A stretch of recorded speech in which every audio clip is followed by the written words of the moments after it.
അപരിചിതമായ രീതിയിലാണ് ആ വ്യക്തി ഈ പെൺകുട്ടികളോടൊക്കെ പെരുമാറിയിരുന്നതും വളരെ മോശമായ ഭാഷകൾ ഉപയോഗിച്ചിരുന്നതും നമുക്ക് പെൺകുട്ടികളോട് സംസാരിക്കാനൊക്കെ സാധിച്ചു. അവരും നമ്മളോടൊപ്പം നിൽക്കാൻ തയ്യാറാണ്. അതുപോലെ തന്നെ ഇത് ഒരുമയുടെ ഒരു വിജയമായിട്ടാണ് നമ്മൾ കാണുന്നത്. കേന്ദ്ര സർക്കാരിനോടും പ്രത്യേകിച്ചും കേരള സർക്കാരിനും കേരളത്തിൽ നിന്ന് എല്ലാവരോടും മത രാഷ്ട്രീയ ഭേദമന്യേ ഒരുമിച്ച് നിന്ന നമ്മുടെ കേരളത്തിനും നമ്മൾ പ്രത്യേകമായിട്ട് നന്ദി പറയാനായിട്ട് ആഗ്രഹിക്കുകയാണ്. ഇതൊരു അഭിമാനത്തിൻ്റെ സമയമായിട്ടാണ് നമ്മളിതിനെ കാണുന്നത്. അതായത് മതപരിവർത്തനം, മനുഷ്യക്കടത്തടക്കമുള്ള കുറ്റങ്ങളിലേക്ക് അത്രത്തോളം ഉയർന്ന രീതിയിലുള്ള ഒരു ആക്രമണമാണ് സന്യാസി സമൂഹത്തിനെതിരായിട്ടുണ്ടായത്. ഒരു ഭീതി സന്യാസ സമൂഹത്തിൻ്റെ ഇടയിൽ ഉണ്ടാക്കിയിട്ടുണ്ട്. ഇനിയുള്ള ദിവസങ്ങളിൽ ഒരു സംരക്ഷണം വേണം എന്നുള്ള ഒരു ആവശ്യം ശക്തമായി ഉന്നയിക്കുന്നു. തീർച്ചയായിട്ടും നമ്മൾ ഉന്നയിക്കുന്നുണ്ട്. നമ്മൾ ഇതിനു മുൻപും പറഞ്ഞിരുന്നു, ഭരണഘടന നമുക്ക് ഉറപ്പു നൽകുന്ന സഞ്ചാര സ്വാതന്ത്ര്യം, മതസ്വാതന്ത്ര്യം ഇതെല്ലാം നമുക്ക് വീണ്ടും ആവശ്യമാണ്. ഇനിയുള്ള കാലഘട്ടങ്ങളിലും അത് ആവശ്യമാണ്. റായ്പൂരത്തെ പ്രത്യേക സാഹചര്യം സങ്കീർണമാണ്, ഭീതിജനകമാണ്. അവിടുത്തെ സഭയും ക്രൈസ്തവ സഭയും എല്ലാം ഒരു ഭയത്തിൻ്റെ നിഴലിലാണ് ജീവിക്കുന്നത്. അതാണ് നമുക്ക് മനസ്സിലാക്കാനായിട്ട് സാധിച്ചത്. കന്യാസ്ത്രീകൾക്ക് ജാമ്യം ലഭിച്ചിരിക്കുന്നുവെന്ന ആശ്വാസകരമായ വാർത്ത സഭാ മേലധ്യക്ഷന്മാരും ബിഷപ്പുമാരുമെല്ലാം ഇപ്പോൾ കേന്ദ്ര സംസ്ഥാന സർക്കാരുകൾക്ക് നന്ദി രേഖപ്പെടുത്തുകയാണ്. ഡൽഹിയിൽ CBCIയുടെ നിർണായകമായ പ്രതികരണം അല്പസമയം മുമ്പ് പ്രിയപ്പെട്ട പ്രേക്ഷകർ കണ്ടിരുന്നു.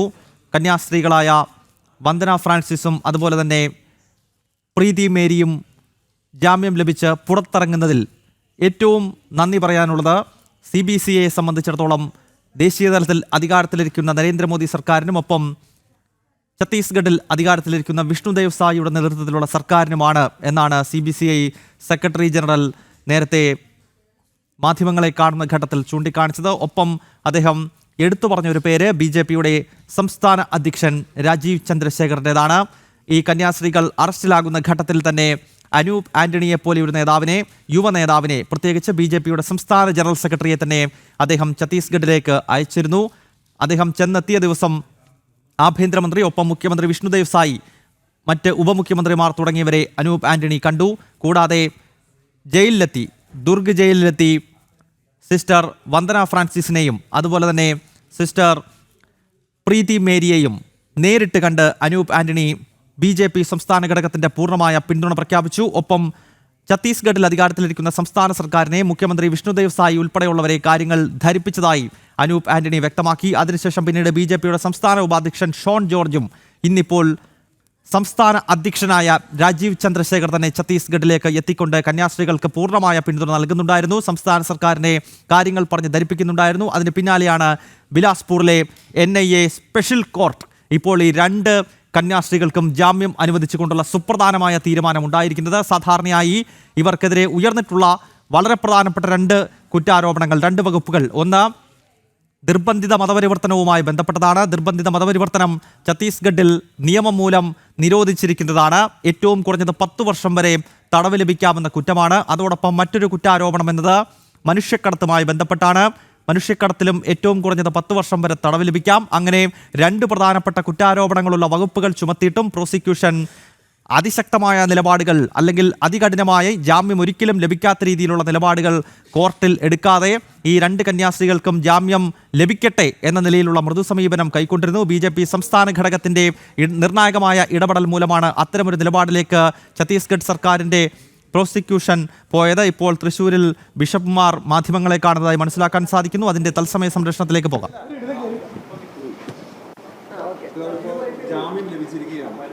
എന്താണ് ഇനി സിറോ മലബാർ CBCIക്ക് പറയാനുള്ള കാര്യം? പ്രിയപ്പെട്ടവരെ, മലയാളികളായ വന്ദന, പ്രീതി എന്ന 2 സിസ്റ്റേഴ്സ്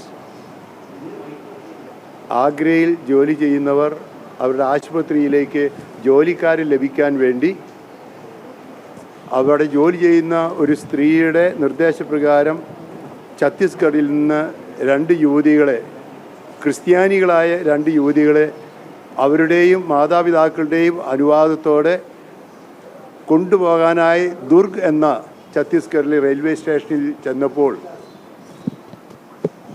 അവർ 2 പേരെയും തെറ്റായ രീതിയിൽ ശരിയല്ലാത്ത ആരോപണത്തിൻ്റെ പേരിൽ അവരെ അറസ്റ്റ് ചെയ്ത് 25-ാം തീയതി മുതൽ ജയിലിലാക്കി ഇന്ന് ഓഗസ്റ്റ് 2-ാം തീയതി അവർക്ക് ജാമ്യം ലഭിച്ചു എന്നറിഞ്ഞപ്പോൾ പ്രത്യേകിച്ച് CBCIയുടെ പ്രസിഡന്റ് എന്ന നിലയിൽ ഇതിനെ സഹായിച്ച എല്ലാവർക്കും നന്ദി പറയാനാണ് ഞാൻ ആഗ്രഹിക്കുന്നത്. സാമൂഹ്യ രാഷ്ട്രീയ മേഖലകളിലെ വിവിധ വ്യക്തികൾ കക്ഷി രാഷ്ട്രീയമൊന്നും കൂടാതെ ജാതി മത വ്യത്യാസമില്ലാതെ തന്നെ ഇവർക്ക് ജാമ്യം ലഭിക്കാൻ വേണ്ടി പ്രാർത്ഥിക്കുകയും പരിശ്രമിക്കുകയും ചെയ്തു എന്നുള്ളത് വ്യക്തിപരമായി തന്നെ എനിക്കറിയാം. കാരണം ഡൽഹിയിൽ നിന്ന് ഇടയ്ക്കിടയ്ക്ക് എല്ലാ രാഷ്ട്രീയ പാർട്ടികളിൽപ്പെട്ടവരും എന്നെ വിളിക്കുന്നുണ്ടായിരുന്നു. വളരെ പ്രത്യേകിച്ച് കേന്ദ്ര സംസ്ഥാന സർക്കാരുകൾക്കും ഞാൻ നന്ദി പറയുകയാണ് ഇങ്ങനെ ജാമ്യം ലഭിക്കാൻ. ഈ അവസരത്തിൽ സിസ്റ്റേഴ്സിന് ജാമ്യം ലഭിച്ചു എന്നുള്ള സന്തോഷത്തോടൊപ്പം ഈ കേസ് തുടരുന്നു എന്ന് ഞാൻ മനസ്സിലാക്കുന്നു. അവർക്ക് ഉപാധികളോടെയാണ് ജാമ്യം നൽകപ്പെട്ടിട്ടുള്ളത്. അതുകൊണ്ട് ഇങ്ങനെ തെറ്റായ രീതിയിൽ ചിലരുടെ കുറ്റാരോപണത്തിൻ്റെ പേരിൽ അറസ്റ്റ് ചെയ്യപ്പെട്ടിട്ടുള്ള ഈ കേസ് അത് എത്രയും വേഗം ക്വാഷ് ചെയ്ത് റദ്ദാക്കണമെന്നാണ് എൻ്റെ അഭിപ്രായം, ആഗ്രഹം.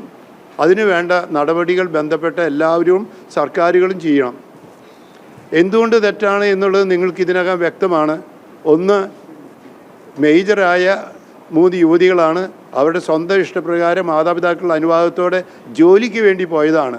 പക്ഷെ അവരുടെ മേൽ കുറ്റം ചുമത്തപ്പെട്ടത് അവർ ഹ്യൂമൻ ട്രാഫിക്കിംഗ്, മനുഷ്യക്കടത്ത് നടത്തി, അവർ മതപരിവർത്തനം നടത്തി. ഇത് രണ്ടും തെറ്റായതുകൊണ്ട് തന്നെയാണ് ഈ കേസ് എത്രയും വേഗം ക്വാഷ് ചെയ്യണമെന്ന് പറയുന്നത്.